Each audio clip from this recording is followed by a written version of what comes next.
It captures people's imagination, I think, first and foremost. Architecture does affect people in ways that maybe architects understand only after a building's built.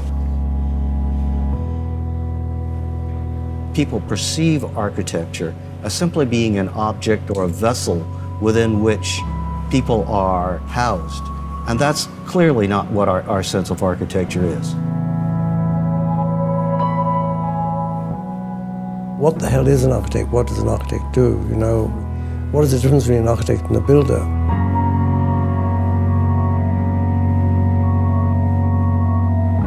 We concretize the world. We take human activities and we make manifest the physical structures that accommodate all manner of human activity.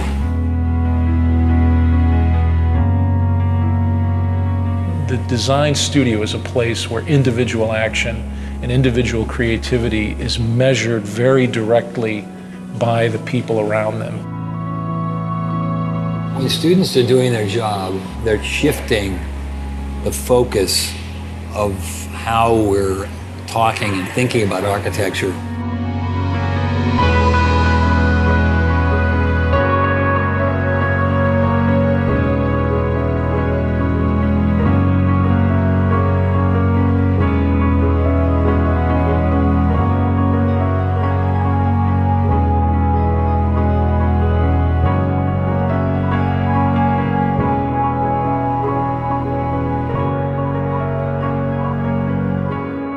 Before you kind of come to architecture school, you sort of have this idea about objects and things like that, and then once you get here, it becomes all about space and all about occupation. People sort of see a lot, architecture sort of sculpturally, and there's a point at which you stop dealing with objects, sort of things to stare at, and you start dealing with occupation. I have a lot of friends who find it really hard to understand my schedule here and how we function here and being here at strange hours of the day and working environment and what studio space is like. And the way of working too, Yeah. That's really important. Yeah. So, and also the idea of being critiqued. Being critiqued is it's a foreign concept really, to a really business foreign student. concept. Yeah. The design studio is a place where students have to perform on their own. They have to create something from their own imagination. They have to create something in response to a set of problems that are either given to them or they have to even invent the problem.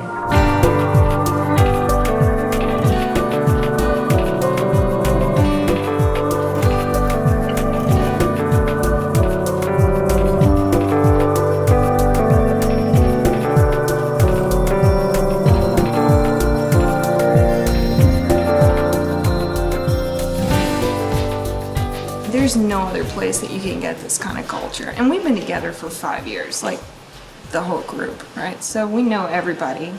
Everybody knows everything.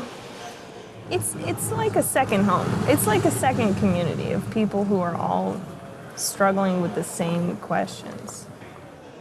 Now, when I worked at home, there was so much lacking in the projects. There's nobody to bounce things off of. The inspiration is at a minimum when you're on your own. Architecture education in US is one of the best because of this studio system. Always students hang around their own studio and talking, learning from others. That is the most important space for the education of architecture. It's like they were hating on Robert Moses because he's so insensitive and he tore down neighborhoods and this, that, and the other. It's like, you know what? Get in a car, drive on the West Side Highway, take the Triborough Bridge into Manhattan. And then you will understand what he was trying to do. That visual procession in the automobile, spectacular. No. It is spectacular. You're thinking about it now because oh yeah, of course. Now we sit in traffic and we look at it. But back then, the city had to make that transformation. The great thing about architecture schools is it still takes place in a kind of space where people discuss the work together in a kind of both a personal way, a one-on-one way, and in a very public way. Ultimately, there's a kind of arena. There's a public arena where the work is discussed, where students can present themselves personally to other people, and show that they have a stake in the work and what they really think about the work. And that's extremely important, I think, to the development of an architectural project, because that's ultimately how architecture at certain points is really developed in the real world. And it's both an important lesson, but it's also a way in which, you know, through that kind of intensely personal and human contact, that the work gets better.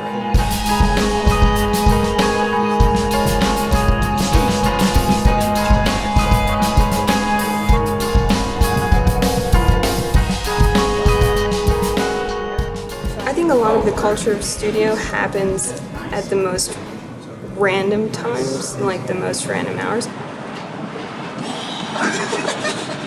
I hope that, yes. I think the humor adds another level of energy, you know, that you can bring. So you got moments where, you know, we're all like joking around and yeah, we're doing the work and we're joking and we're vibing and whatever. Some guy will come in here like, well, you know, that's why you guys don't get any work done because you're always doing the shit. And you're like, the f you. Go and do your project then and like, you know, live in your little world by yourself. Because the humor brings the interaction and the interaction brings the energy and the energy, you know, creates an output between everybody, you know, that we can all feed off of. Don't forget, D. The boss. Everyone stays late, everyone's hanging out and smoking cigarettes and drinking a lot of coffee and not really necessarily at your desk drawing or whatever. Architecture school is a really strange, specific environment. You can't possibly put that much work into something, like hours and hours on, you know, one drawing or whatever, and make it be productive. You know, you could tell an architect that it's due tomorrow and they'll put in the 12 hours and it might actually look the same as if they spent a whole week on it, you know? I should have gone home earlier than I did because I just like every 5 minutes I would take a little bit of glue and put it somewhere and then stop and figure out what the hell it is that I just did and then start over again, so. I have this like terrible thing that happens to me that I call the design high, where I can't fall asleep because I can't stop thinking about my project. And it's like I get home and the whole walk home I'm exhausted. And as soon as I like brush my teeth and wash my face and get into bed, I need to go back to studio. Your health is kind of put on hold to make room for your ideas. Architects are masochists in some ways. You're in there to all hours of the night. You're cutting yourself at 3 o'clock in the morning. You're rushing to the hospital to get stitched. I mean, you're putting these models together that you're tearing apart and then putting them together again. And then you're going through this iterative process of evaluation that is incredibly personal, but yet also very public. And you're constantly putting yourself on display, opening yourself up to attack and criticism. I mean, it's intense. Why would you subject yourself to that and put yourself through that if you didn't love it?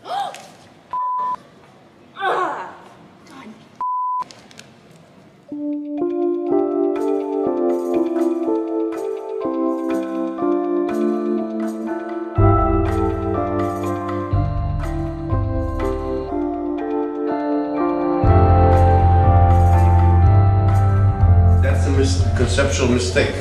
A structural system does not separate between each unit. Usually the span of structure encompasses 3 or 4 units, or maybe more. Well, I understand, but I don't see why that has to necessarily be the case, especially It necessarily be this case. It has to be this case.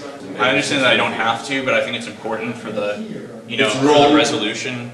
It's fine. It's wrong. Of the. Why is it wrong? Tell us why it's wrong. Economically. It's not wrong. Systems. We could critique his whole project in terms of No, the economy of but you've done. Basically, they're these walls, Dan.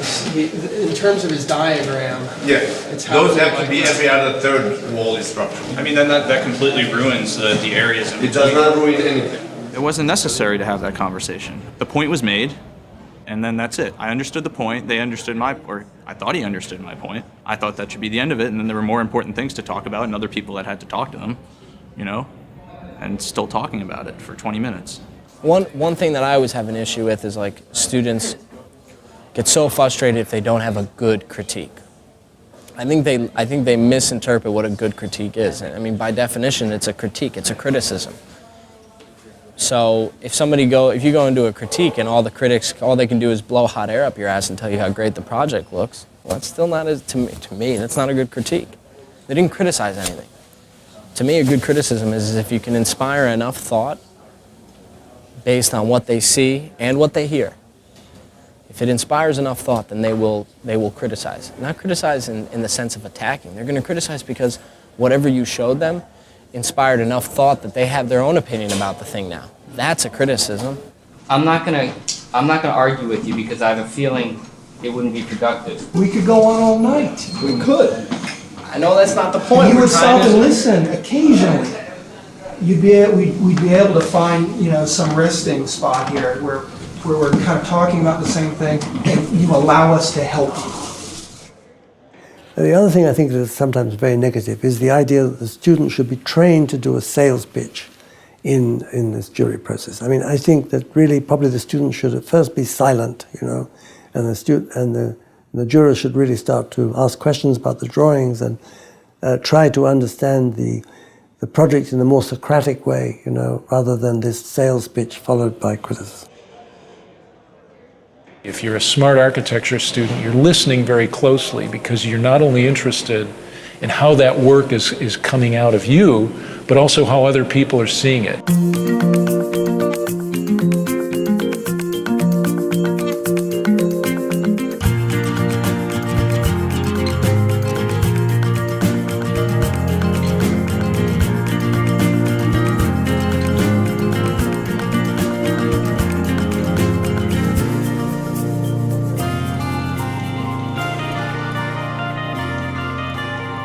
The best architects, in my view, are the ones who bring a coherent view of the world to design. Those are the folks that become the best architects in the sense that they're the ones that progress the profession, innovate, create new ideas.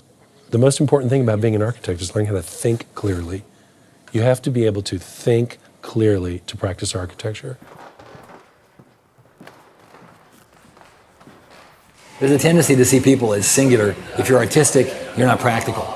If you're practical, you're not artistic. That's totally preposterous. I mean, architecture is embedded in both worlds. And if anything, architecture is the connective tissue between these two kind of spheres. And it'd be impossible to live in one or the other. One, you'd be practical and never produce a piece of work of any interest. The other, you'd be producing work that has no meaning or no connectivity. I think design requires a certain kind of smartness that holds those schizophrenic views simultaneously in one's thinking. Even as a young person, you know whether you can do that. And as you mature, it's quite rewarding to have those opposing views in your mind at all times. There's not just one role for an architect. There are all different kinds of contributions an architect can make in the culture. The question of what's a good architect, I think that there are many different perspectives that come at a project as it's developing. And what's important for the architect is to be able to listen to people outside of themselves and take that and then give something of themselves to a project and make something incredibly unique and wonderful. It has to be a person who's really willing to learn in a way that architects need to learn, which is they need to learn something every day for the rest of their lives. You've got to be, in a sense, kind of driven by that, in a sense, kind of inner force. But I think you also have to have the ability to kind of work through something and to be able to look at particular problems and be able to kind of listen and learn and examine with great patience some of those questions. So again, it's a kind of left brain, right brain kind of dichotomy that is, constantly, those demands are constantly placed on you as an architect. There are other disciplines that bring other things to the table, but I think our ability to envision or imagine something that is not there, it's almost spooky to people. This notion that you can look at a site or look at a parking lot and see a building there, I think it's extraordinary. It's an extraordinary skill, and we are one of the few disciplines that can do that. I would not trade for anything the skill set that I learned in school, because it's very, very, very unique to our discipline, and that's what we bring to the table.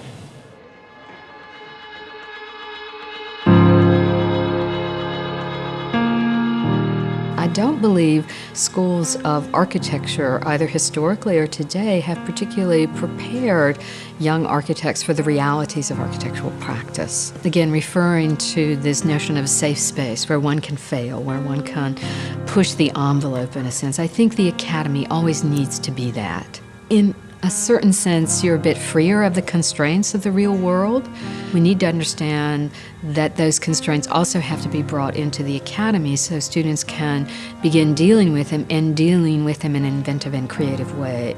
I think the academy should be a kind of idealized space, but it also has to be a kind of laboratory, a testing ground for the real world. And I don't think we're so good with the latter. I mean, we are still that ivory tower.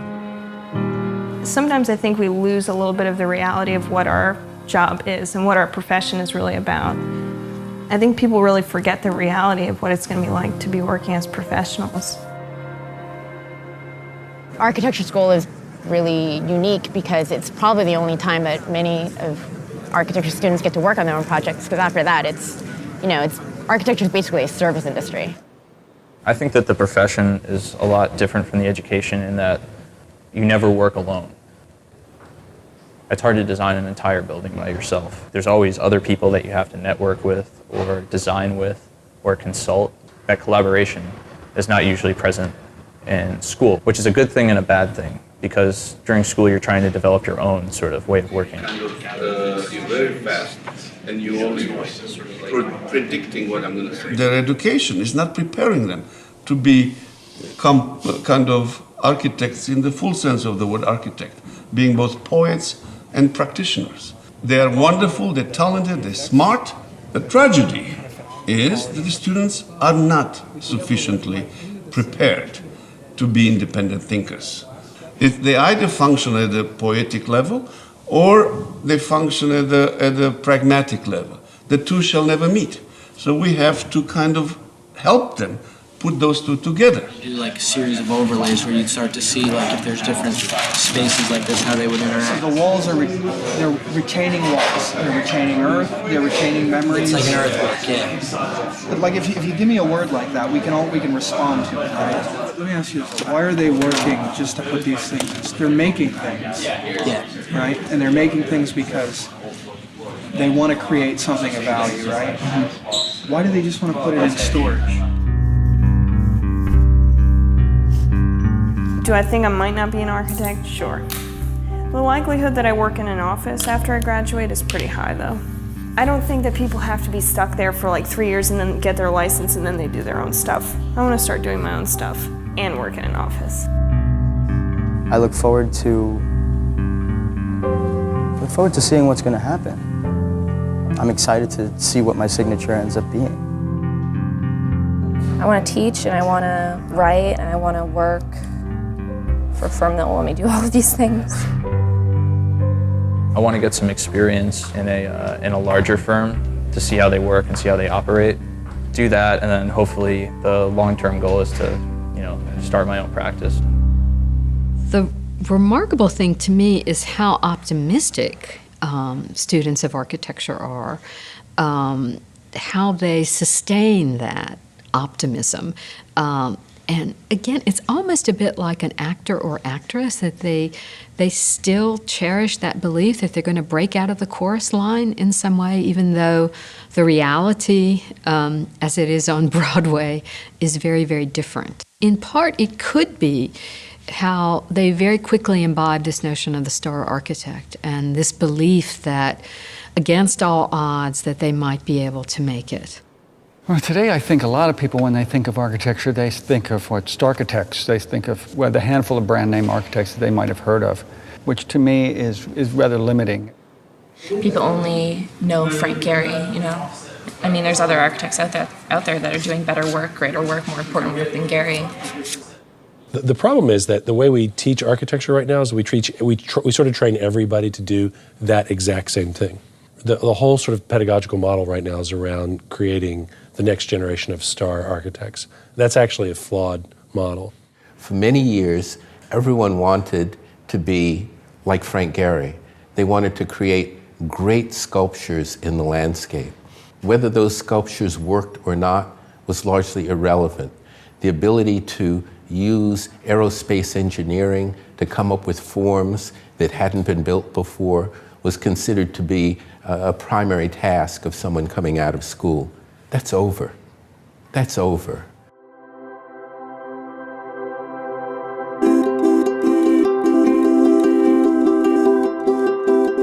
I would argue that this current generation of beginning students of architecture have the capacity to reshape a world like we've never seen before.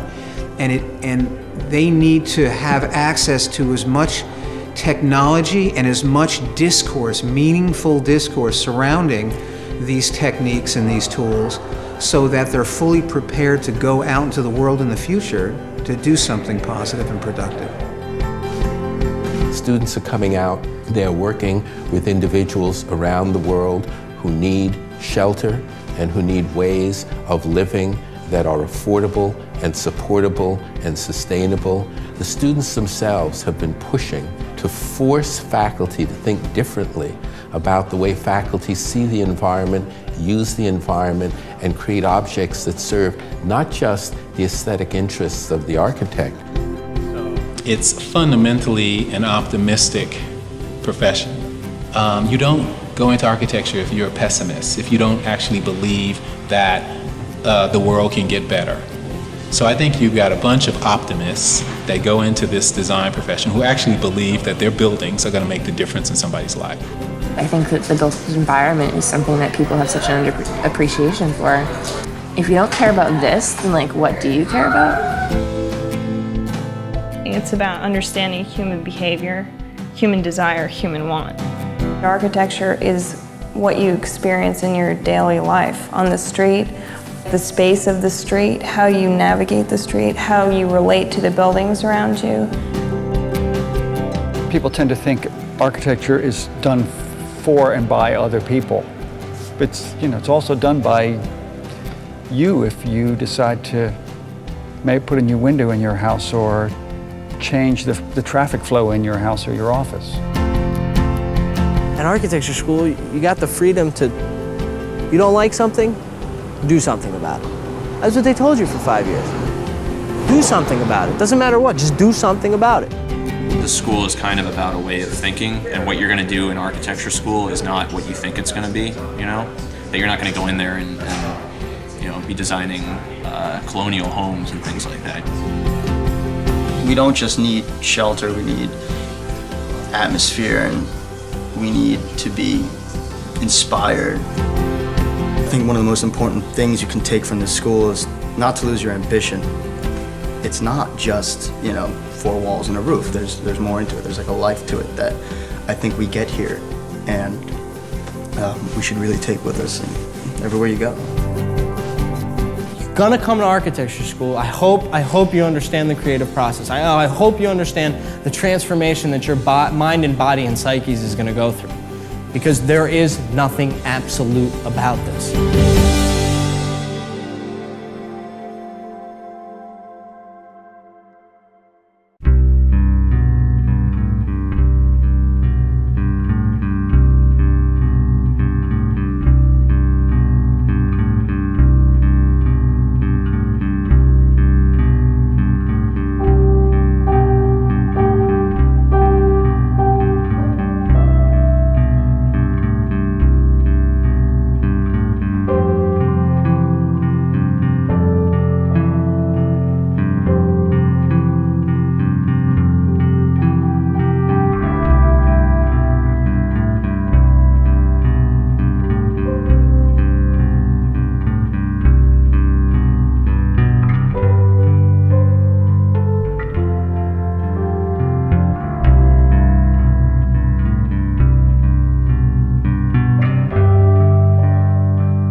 Huh? Think about that, Mr. Doc Boy. Yeah, making a movie, huh? Right. Yeah, sure you are.